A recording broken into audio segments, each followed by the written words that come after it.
से पढ़ेंगे हम लोग, देख रहे हैं ये वाली बुक। हेलो मेरे प्यारे बच्चों, अब हम लोग पढ़ेंगे, ये सीडीपी है।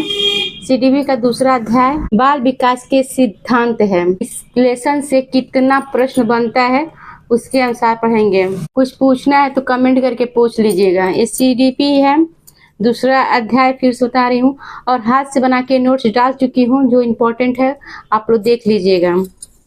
इसमें केवल क्वेश्चन आंसर ही पढ़ेंगे। लाइक और सब्सक्राइब कर दीजिएगा, क्योंकि हाथ से बना के नोट्स पढ़ना सबसे जरूरी है। सिलेबस के अनुसार ही ये भी बुक है, मगर मैं क्या करती हूँ, उसमें नोट्स बनाई हूँ, थोड़ा सा अच्छा तरह से बनाई हूँ, बहुत अच्छे जो इंपॉर्टेंट है उस लाइन से लेकर बनाई हूँ। उस हाथ से बनाया हुआ नोट्स जरूर देख लीजिए। और इस अध्याय से, दूसरा अध्याय से मैं ऐसे चैप्टर से सब मैं कंप्लीट करती जाऊंगी। प्रश्न जितना प्रश्न बनता है उसका आंसर देती जाऊंगी। प्लीज शुरू कर रहे हैं, ज्यादा समय नहीं लूंगी क्योंकि समय बहुत इंपॉर्टेंट है।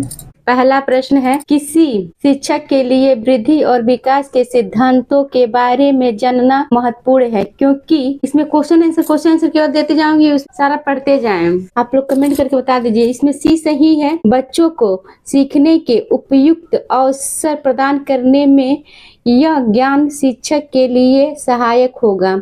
इसमें सी सही है। दूसरा प्रश्न, विकास कभी न समाप्त होने वाली प्रक्रिया, यह विचार किसके संबंधित है? इसमें कौन सा है? इसमें बी सही है, निरंतरता का सिद्धांत। तीसरा है, निम्न कक्षाओं में शिक्षण की खेल विधि आधारित है। खेल विधि आधारित किस पे है? इसमें तीसरा में सी सही है, विकास एवं वृद्धि के मनोवैज्ञानिक सिद्धांत पर। बच्चों के विकास के शीर्षस्थ सिद्धांत के अनुसार निम्न में से सत्य कथन है। इस चौथा में ए सही है, विकास सिर से पैर की ओर होती। ठीक है, पढ़ा दे रही हूँ चारों ऐसे बोल के।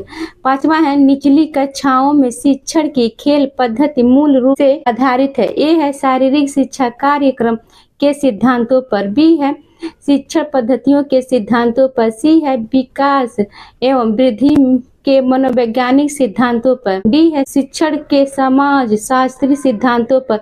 इसमें कौन सा सही है? इसमें सी सही है, विकास एवं वृद्धि में मनोवैज्ञानिक सिद्धांतों पे। छठवां है, निम्नलिखित में से कौन सा विकास का सिद्धांत है?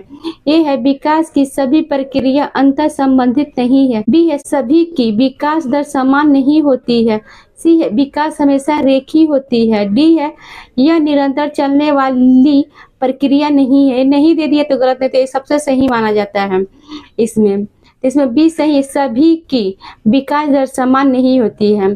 सबका विकास दर समान नहीं होता है, क्रम के अनुसार सब बढ़ेंगे वो विकास दर समान नहीं होता है। आगे है सातवां, बच्चे के विकास के सिद्धांतों को समझना शिक्षक की सहायता करता है। ये है, शिक्षार्थी की आर्थिक पृष्ठभूमि को पहचानने में। बी है, शिक्षार्थी को क्यों पढ़ाना चाहिए, यह औचित्य स्थापित करने में।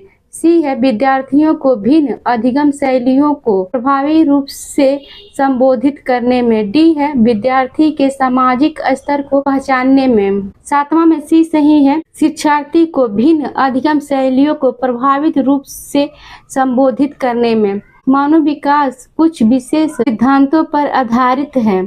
ए है, अनुक्रमिकता। बी है, सामान्य से विशिष्ट। सी है, प्रतिवर्ती। डी है, निरंतरता। तो इसमें सी सही है, प्रतिवर्ती। आगे है नौवां, बालक के शारीरिक एवं क्रियात्मक विकास की दशा होती है। ए है, सिर से पैर तथा शरीर के बाहर से मध्य की ओर। बी, सिर से पैर तथा शरीर के मध्य से बाहर की ओर। सी है, पैर से सिर तथा शरीर के बाहर से मध्य की ओर। डी है, पैर से शरीर तथा शरीर के मध्य से बाहर की ओर। डी इसमें सही है। आगे है, सीमा हर पाठ को बहुत जल्दी सीख लेती है, जबकि लीना उसे सीखने में ज्यादा समय लेती है। यह विकास के डैश डैश है सिद्धांत को दर्शाता है। ये है, व्यक्तित्व को भिन्नता, बी है अंतर संबंध, सी है निरंतरता, डी है सामान्य से विशिष्ट की ओर। इसमें कौन सा सही है? व्यक्तित्व को भिन्नता है, ए सही है। 11 है निम्नलिखित में से कौन सा विकास का सिद्धांत नहीं है? ए है विकास लंबवत न होकर वृत्ताकार होता है, बी है विकास क्रमबद्ध होता है, सी है विकास निरंतर होता है, डी है विकास मशीनी प्रक्रिया है। इसमें नहीं दिया है तो तीनों सही है, डी गलत है। संकल्पनाओं की व्यवस्थित प्रस्तुति विकास के निम्नलिखित किन सिद्धांतों के साथ संबंधित हो सकती है? ए है विकास के परिणाम स्वरूप वृद्धि होती है, बी है विकास विषम जातीयता से स्वायत्तता की ओर अग्रसर होता है, सी है विद्यार्थी विभिन्न दरों पर विकसित होते हैं, डी है विकास सापेक्ष रूप से क्रमिक होता है। 12 में डी सही है, विकास सापेक्ष रूप से क्रमिक होता है। 13 पूर्व विद्यालय में पहली बार आया बच्चा मुक्त रूप से चिल्लाता है, 2 वर्ष पश्चात वही बच्चा जब प्रारंभिक विद्यालय में पहली बार आता है तो अपना तनाव चिल्लाकर व्यक्त नहीं करता, अपितु उसके कंधे एवं गर्दन की पेशियां तन जाती है। उसके इस व्यवहारिक परिवर्तन का क्या सिद्धांतिक आधार हो सकता है? ए है विभेद एवं एकीकरण विकास के लक्षण है, बी है विकास क्रमिक प्रकार से होता है, सी है विकास निरंतरी होता है, डी है अलग अलग लोगों के विकास भी भिन्न रूप से होता है। इसमें कौन सा सही है? इसमें ए सही है। 13 में विभेद एवं एकीकरण विकास के लक्षण है। 14 है निम्नलिखित में से कौन सा बाल विकास का एक सिद्धांत नहीं है?